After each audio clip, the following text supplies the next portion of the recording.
It isn't starting, okay. So, just like straight, no.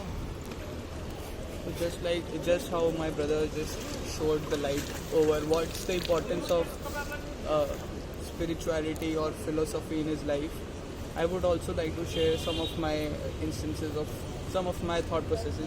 According to me, in this life which we have, everything is philosophy or your thought pattern or the way you think is. And it's okay to be random and let it evolve with time, because the way I used to think earlier, it's obviously very different from what I'm thinking right now, and I might be wrong even now, but might be correct or much better to correction later in stage, because philosophy is very powerful thing.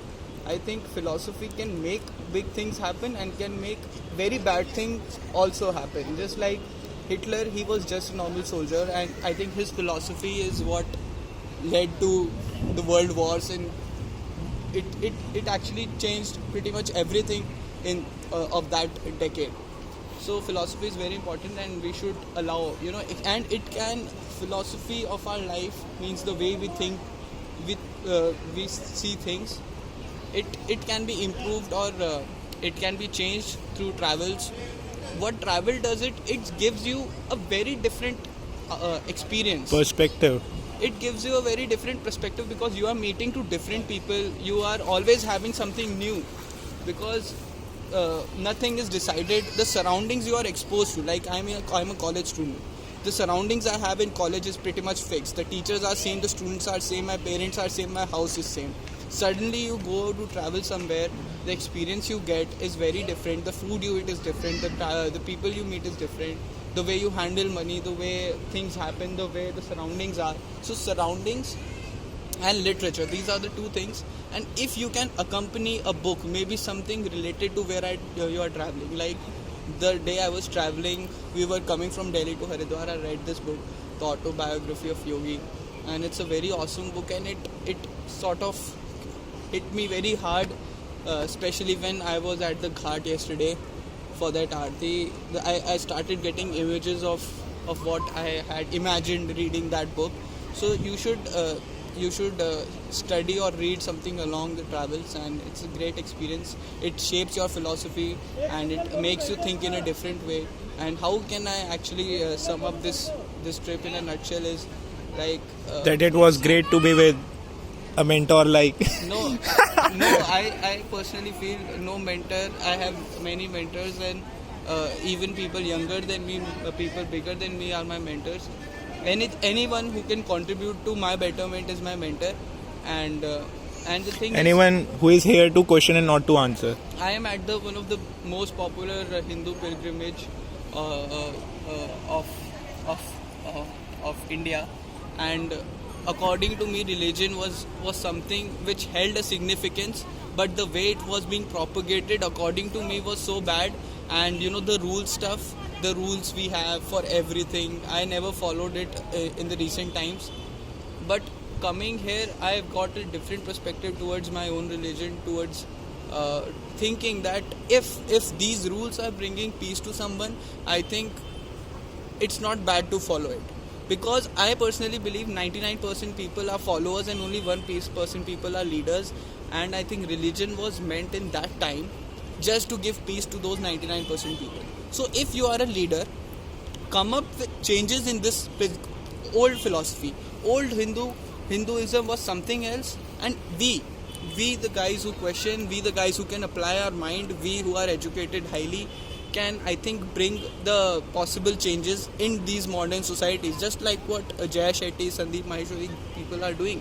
They are relating the old things, like the old Hinduism, to the modern times. How to evolve the religion, because religion is something very old. Some things are still practically possible and some things are not.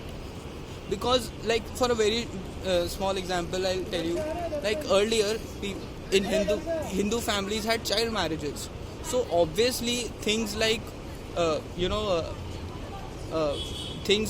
getting close before marriage was not in question at that time. But in today's time, when people are getting married at 30, this is an issue which has to be answered, and older religious rules are not applicable now. That parents are not talking about this, no one is talking about this, and you are leaving the students or the children alone to figure out every stuff for themselves. So this is great. what? But everyone is not intellectual enough to make the right decisions. So they don't make choices. They go for arranged marriages. They go for pressurized careers options. I'm addressing a different issue. You are addressing what are you addressing? I am addressing issue कि girls are getting pregnant before marriages, or they are that getting was close. that was in past, na? No, Yeah, right now. That is also happening right now. Yeah, but situation is pretty much better in that scenario. In past, it was a forced marriage. Right now, girls who are getting pregnant, if they are, it is generally after consent. It's fine, but then you have to be the rules which are being meant. I don't get why are rules important. No, rules are important because you know this. Most of the people are fine following rules. There are a lot of population who make out good while following rules. So rules should be open-ended. If you want, you should follow them. If you don't want, you don't want to follow them. Like, what is the need of Gautam Buddha to be the ultimate? What was his significance? He preached the right way of religion in his times. Yeah, and he got followers. And his definition was very different, na? He wasn't preaching a religion which was very similar to every other religion. You see, I find quite a similarity between Hinduism, Islam and Christianity, but Buddhism is way too different. Are you getting me? Yeah. You might find at least 30% similarity between Hinduism and Islam, but in Buddhist you won't be able to find even 10%. They don't talk about shit. Like? They don't give a fuck about your marriage. It's about total abandonment. Actually, I believe. Basically, Buddhism is a life philosophy. It's okay. Basically, how should you lead your life?